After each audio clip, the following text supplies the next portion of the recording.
Yo, appreciate y'all, man. Hey, continue to follow. Hey, we like it. We like it. Um, anyways, this is all the differences no one knows in GTA 5 from PS3 to PS4. Old versus new generation explained. I didn't put the whole title because I want they wouldn't let me do that. That's too many characters. It's too many characters. I don't even know how they did it. September 17, 2013 for Xbox 360 and PlayStation 3. Later, in 2013, it received a new version for Xbox One and PlayStation 4, featuring upgraded graphics and several improvements. The goal of this video is to highlight the absurd number of differences between the PlayStation 4 version and the PlayStation 3 version that you probably didn't notice. After all, once we start playing the new version, we tend to forget the old one, and I guarantee there are changes here you had no idea about. With that said, I'd appreciate it if you could click the like button because this video took a lot of work to put together, so let's dive in. The first noticeable difference, and probably the most striking right off the bat, is the graphics, shadows, vegetation, draw distance, and so on. In the PlayStation 4 version, there's a significant improvement in overall detail. Shadows are sharper, vegetation has been expanded with added grass and trees, although it still doesn't quite reach the level shown in the trailers before the game's release. Even so, it's a remarkable upgrade. When I went back to play the PlayStation 3 version, this difference was immediately obvious. Another key improvement is the draw distance. On the PlayStation 3 version, distant objects were low resolution or nearly imperceptible. On the PlayStation 4, however, you can see objects much farther away and in greater detail. Traffic density and NPC population have also increased noticeably. The improved processing power and memory of the newer consoles, like the PlayStation 4 and Xbox One, made these enhancements possible, something the PlayStation 3 and Xbox 360 couldn't handle at the time. When you start the game, some differences become apparent right away. For instance, on the older generation, loading times were significantly faster because the game was smaller. Load times ranged between 30 seconds and 1 minute. On the newer generation, however, it can take up to 4 minutes to load the game. I've personally waited this long on my PlayStation 4. This happens because the graphics, shadows, and texture files are much heavier. Another distinction lies in the scene transitions. On the older generation, switching between characters or environments used a fade out and fade in effect, where the screen would darken before showing the new scene. On the newer generation, transitions are done with a screen panning effect, moving smoothly from one side to the other without darkening. Additionally, the artwork displayed during loading screens is in much higher resolution on the newer consoles. On the older consoles, they were 720p, whereas on the newer generation, they're in full HD. An interesting detail which took me a while to notice is that Lester's shirt in the artwork from the older generation was red, while in the newer generation it was changed to a green plaid shirt, similar to the one he wears in the game. I never realized this until a subscriber pointed it out. It's curious how some details were altered without any apparent explanation, yet they still contribute to the many differences that make these versions unique. Now, when you get into the game, one of the most striking differences I noticed was in the phones. For example, Michael's phone in the older generation was a basic 2D model with poor rendering. In fact, all the phones in the older generation had terrible rendering, which is understandable given the hardware limitations.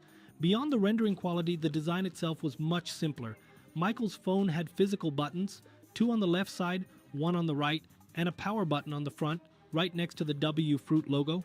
In the newer generation, the phone looks completely sleek with a more modern design and revamped system icons. Franklin's phone in the older generation was the least well rendered. It looked like a little piece of paper, all white and gray, with a single button on the right-hand side. In the newer generation, it's a black phone with green edges, much better rendered, featuring 2 buttons on the left side and a visible brand logo on the top. The older version of Franklin's phone didn't display a brand at all. Trevor's phone also has an interesting change. In the older generation, it was rounded at the top with red icons. In the newer generation, it's square, better rendered, and the icons were updated. Additionally, the screen now features a visible crack in Trevor's phone, which I thought was a cool touch. It fits his personality perfectly. He's unstable and probably would have thrown the phone on the ground multiple times. Overall, all the phones saw significant improvements in resolution, slight changes in size, and the icons were made a bit larger. Plus, phone themes received a major upgrade. In the older generation, changing the theme only altered the text color. Now, in the newer generation, it changes the entire layout. Another interesting detail is about the cameras.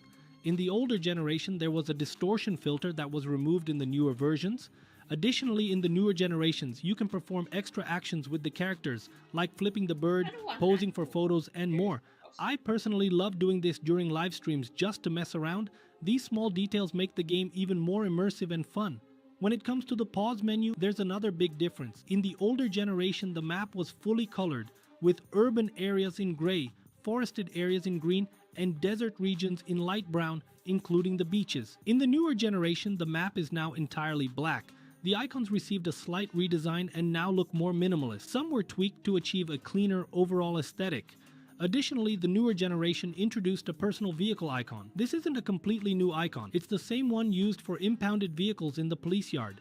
Moving from the map to the minimap, there's a subtle but noticeable change. In the older generation, the minimap had black borders, was more transparent, and smaller in size. It was also positioned slightly farther from the edge of the screen.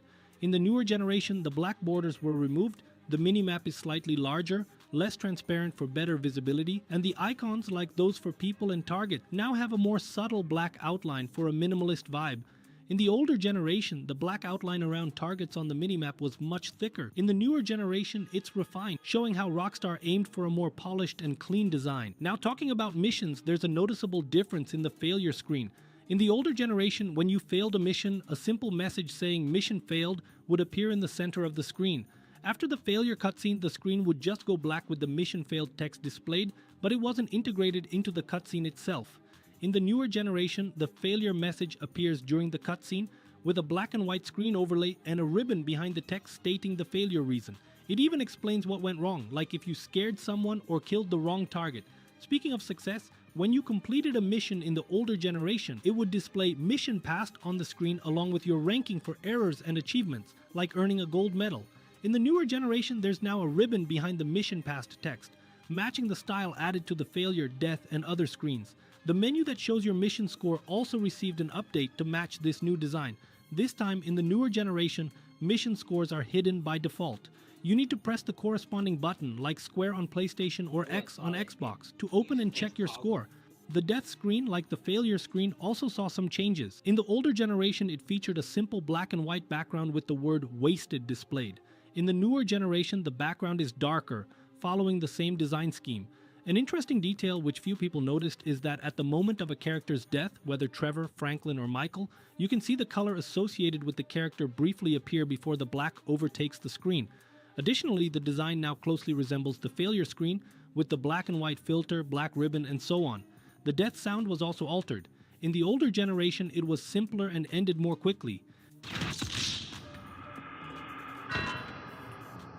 In the newer version, it feels more extended and intense, even though it's essentially the same sound.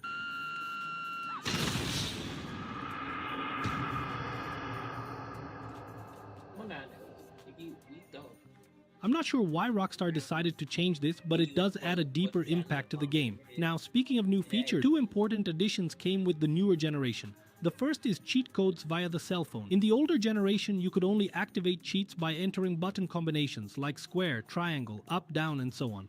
In the newer generation, a feature similar to GTA 4 was added, allowing you to enter cheat codes directly into the phone. However, unlike GTA 4, you can't save these codes on the phone, but you can use them as many times as you want. The second added feature is the first-person camera. This perspective completely changes the game's dynamics. With it, several animations were enhanced, such as those for weapons, shooting, and general interactions to make everything feel more realistic and consistent with the first-person view. I personally have a lot of fun recording gameplay with this perspective. Moving on to vehicle interiors, in the newer generation, they are much more detailed thanks to the first-person camera. Every part, such as radios, steering wheels, and dashboards, was redesigned to improve the gaming experience. Just like the animations for weapons and shooting, everything was enhanced to better align with this new gameplay style. Still talking about vehicles, here's a curious fact. In the older generation, depending on the angle of a collision, it was possible for a front wheel to completely detach from the car. However, in the newer generation, it seems the game physics were adjusted because this no longer happens. You can damage the wheel to the point where it won't spin, but it won't fall off the car like before. Moving on from cars to garages, there's also a significant change. In the older generation, garages lacked entry and exit animations. For example, in Franklin's garage, you would enter through the front gate but exit through a side gate, then magically reappear at the front gate, which didn't make any sense. Apparently, Rockstar noticed this inconsistency and fixed it in the newer generation. Now garages feature proper animations for both entering and exiting, whether you're playing as Franklin, Trevor, or Michael. In Franklin's garage, the side gate that used to make you reappear at the front no longer works. Instead, you now exit through the same gate you entered. This is an interesting improvement because in the older generation, if you looked at the side door from outside, you'd see it didn't even exist. It was just a design oversight in the game. Speaking of cars, there was also a change in a specific police car, the Buffalo. In the older generation, it didn't have a front bumper, had the word police written prominently on the side, and a police emblem on the hood. In the newer generation, this Buffalo was completely redesigned. Now it features a more robust front bumper on the side instead of police. There's a city seal with the phrase "Obey and Survive," along with a serial number. The police emblem on the hood was removed and replaced with new decals on the rear and the number 43 on the roof. Another detail is that if you look at the two vehicles head-on, you'll notice that in the older generation, the Buffalo didn't have a visible police radio. In the newer generation, the radio is clearly visible inside the car.